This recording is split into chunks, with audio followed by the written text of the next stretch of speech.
নমস্কার বন্ধুরা, আমার চ্যানেলে আপনাদের সবাইকে স্বাগত। আবার চলে এসেছি আপনাদের সামনে নতুন একটা রান্নার রেসিপি নিয়ে। আজকে বানাবো ডিম ভাপা। গরম গরম ভাত দিয়ে ডিম ভাপা খেতে লাগে অসাধারণ। তাহলে চলো রান্নাটা আমরা শুরু করি। ডিম ভাপা বানানোর জন্য আমি এখানে 6টা ডিম নিয়ে নিয়েছি। এবার প্রতিটা ডিমের গায়ে আমি ছুরি দিয়ে হালকা হালকা করে কাট বসাবো।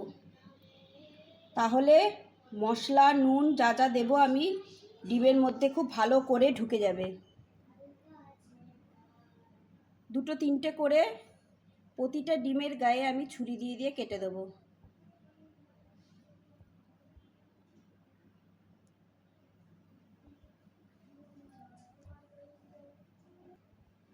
প্রতিটা ডিমের গায়ে আমি হালকা করে কাট বসিয়ে নিয়েছি।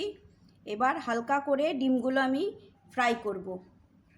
ডিমটা ফ্রাই করার জন্য আমি একটা কড়াই বসিয়ে দিয়েছি। দিয়ে দিলাম অল্প করে সরষের তেল। তেলটা দেখো গরম হয়ে গেছে। আমি এর মধ্যে ডিমগুলো দিয়ে দিচ্ছি।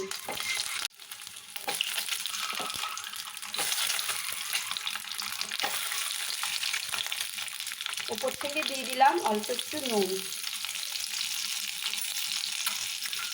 ডিমগুলো আমি একদম হালকা করে ফ্রাই করব। কাঁচা ডিম দিয়ে ডিম ভাপা না করে ডিমটা যদি হালকা করে ভেজে নিয়ে ডিম ভাপা করো তাহলে খেতে খুব ভালো হয়।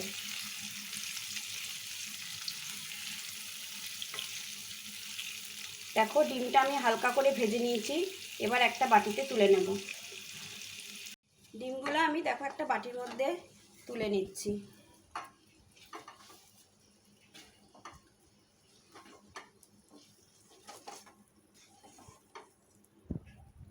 ছটা ডিমের জন্য আমি এখানে 3 চামচ কালো আর সাদা সর্ষে নেব।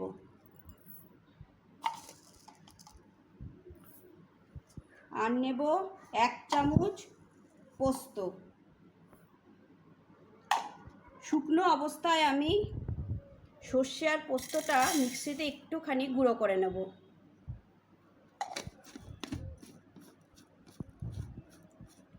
দেখো শুকনো অবস্থায় আমি সর্ষে পোস্তটা ভালো করে গুঁড়ো করে নিয়েছি। এর মধ্যে দিয়ে দেবো কাজু বাদাম। এটা একদমই অপশনাল, বাড়িতে ছিল তাই দিয়ে দিলাম। তোমরা কাজু বাদামের জায়গায় নারকেল যদি থাকে নারকেল কোড়াও দিতে পারো। আমার কাছে ছিল না তাই জন্য দিতে পারলাম না। দিয়ে দিলাম 2টো কাঁচা লঙ্কা। তোমরা যদি ঝাল বেশি খাও তাহলে লঙ্কার পরিমাণ বাড়াতে পারো। অল্প দিয়ে দিলাম নুন। এইবার অল্প একটু জল দিয়ে আমি একটা স্মুথ পেস্ট বানিয়ে নেব।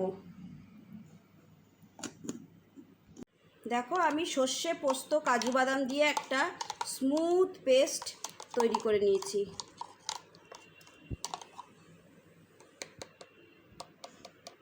দেখো আমি এখানে একটা টিফিন বক্স নিয়ে নিয়েছি। এবার সর্ষে পোস্ত কাজুর পেস্টটা আমি টিফিন বক্সের মধ্যে দিয়ে দিচ্ছি। মিক্সার জারের মধ্যে আমি অল্প করে জল দিয়ে নিয়েছি, দিয়ে এর মধ্যে দিয়ে দিলাম। এবার দিচ্ছি স্বাদ মতো নুন।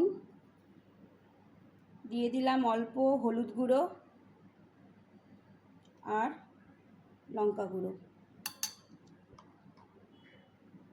এখানে আমি 2 চামচ টক দই নিয়েছি।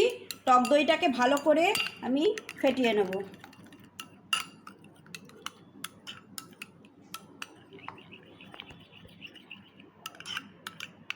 এই টক দইটা আমি টিফিন বক্সের মধ্যে দিয়ে দিচ্ছি।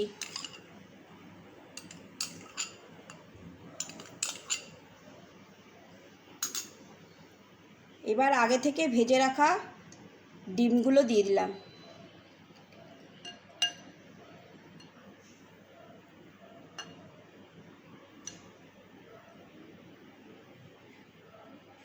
দিয়ে দিচ্ছি কাঁচা সর্ষের তেল।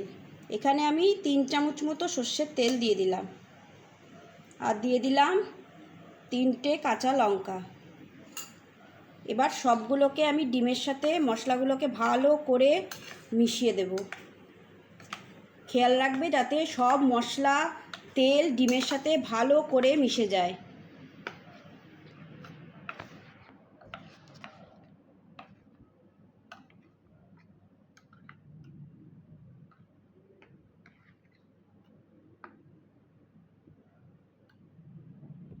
এইবার আমি টিফিন বক্সের ঢাকনাটা লাগিয়ে দিচ্ছি। দেখো, ডিমটা ভাপে বসানোর জন্য আমি একটা কড়াইতে অল্প করে জল দিয়ে দিয়েছি। এবার এই জলের ওপরে আমি টিফিন বক্সটা বসিয়ে দেবো। জলের লেয়ারটা দেখো, একদম কমও না আবার খুব বেশিও থাকবে না। খুব বেশি জল দিয়ে দিলে যখন ফুটবে জলটা, তখন টিফিন বক্সের মধ্যে জলটা ঢুকে যেতে পারে। এই জন্য জলের লেয়ারটা একটু দেখে বুঝে দেবে। এইবার আমি ওপর থেকে একটা ঢাকা দিয়ে দিলাম।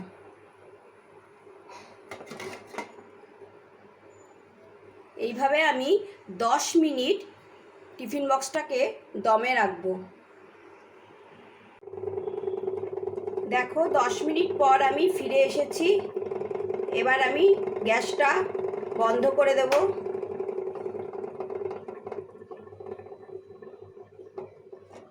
ঢাকাটা তুললাম। দেখো, জলটা অনেকটাই কমে গেছে, একদম রেডি হয়ে গেছে। এইভাবেই আমি ঢাকা দিয়ে আর রেস্টে রেখে দেবো। 15 মিনিট পর আমি ফিরে এসেছি। 15 মিনিট রেস্টে রাখা হয়ে গেছে। টিফিন বক্সটা ঠান্ডাও হয়ে গেছে। এবার চলো আমি টিফিন বক্সটা খুলে দেখে নিই। দেখো, আমি টিফিন বক্সের মুখটা আস্তে করে খুলছি। দেখো, ডিম ভাপা একদম রেডি হয়ে গেছে। কতটা সুন্দর হয়েছে দেখো। এর ওপর দিয়ে আমি অল্প একটু সরষের তেল, কাঁচা সরষের তেল ছিটিয়ে দিলাম। এটা একদমই অপশনাল, তোমরা না চাইলে দেবে না। তবে কাঁচা সরষের তেল দিলে এর টেস্টটা দ্বিগুণ হয়ে যায়। দেখো, আমাদের ডিম ভাপা একদম রেডি হয়ে গেছে। তাহলে বন্ধুরা, আমার এই রেসিপিটা তোমাদের কেমন লাগলো অবশ্যই কমেন্ট করে জানিও। কমেন্ট করলে আমি নতুন নতুন রান্না করার মোটিভেশন পাই। আর একটা লাইক অবশ্যই করে দিও।